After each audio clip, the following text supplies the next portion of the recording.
जहां जुआ होता है वहां कलयुग रहता है, जहां शराब पी जाती है वहां कलयुग रहता है, जहां हिंसा होती है, पशु पक्षियों को मारा जाता है, जीवों को मारा जाता है, वहां कलयुग रहता है। और जहां व्यभिचार होता है, पर स्त्री पर पुरुष का आचरण होता है, वहां भी कलयुग आकर रहने लग जाता है। इसलिए सत्पुरुषों को इन स्थानों में कभी नहीं जाना चाहिए। जो चाहता है मेरे घर में कलयुग ना आए, वो इन चीजों से बचा रहे, कभी जुआ ना हो, क्योंकि जहां जुआ होता है वहां कलयुग आ जाता है। धीरे धीरे बुद्धि खराब होती है, सब नष्ट हो जाता है। शराब, आजकल के नए बच्चे कई बार प्रश्न कर देते हैं, ये बताओ शराब में खराबी क्या है, उसको पीने में पाप क्यों लगता है? उसमें तो कोई किसी को हम कुछ नहीं बिगाड़ रहे, बस अपना ले रहे हैं। अरे भैया, शराब जो है वो बुद्धि को करती है खराब। क्या करती है? बुद्धि नष्ट करती है। और बुद्धि जब खराब होती है तो व्यक्ति जो है पूरे पापाचरण में लग जाता है।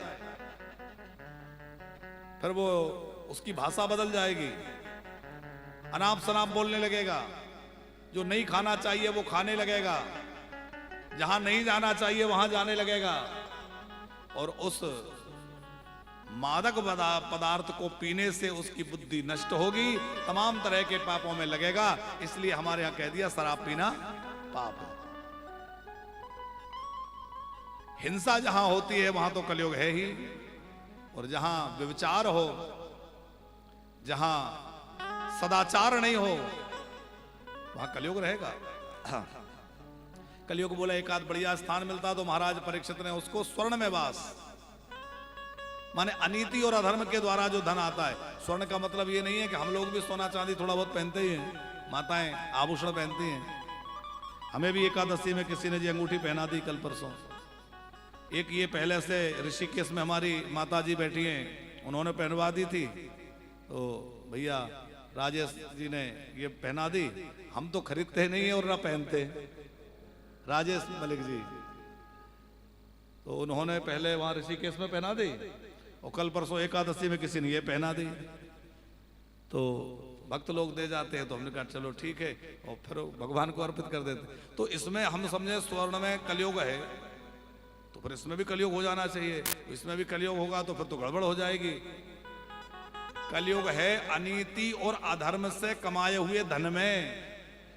यदि आपने गलत रास्तों से धन कमाया है, उसमें कलयुग आ जाएगा। और आपने सदमार्ग से धर्म के द्वारा धन कमाया है, उसमें कलयुग नहीं रहेगा, उसमें तो भगवान का वास होगा, वो तो भगवान का स्थान होगा।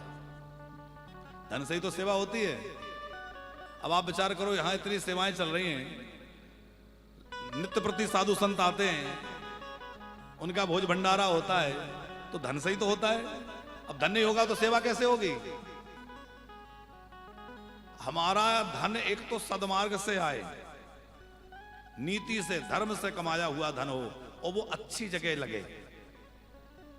अच्छा, जो बुरी कमाई होती है वो सत्कार्यों में नहीं लग पाती, वो या तो अस्पताल में जाएगी, कोर्ट कचहरी में जाएगी, या बच्चे जो है वो शराबी कबाबी होकर के सब बर्बाद करेंगे। और जिन्होंने अच्छे तरीके से धर्म पूर्वक धन कमाया है, उनका धर्म भागवत में लगेगा, उनका धन सत्कर्मों में लगेगा, यज्ञ में लगेगा, भगवान की सेवा में लगेगा, साधु संतों के भोजन भंडारे में लगेगा, गैया मैया की सेवा में लगे। तो जिसका अच्छा धन है वही अच्छी जगह लग पाता है।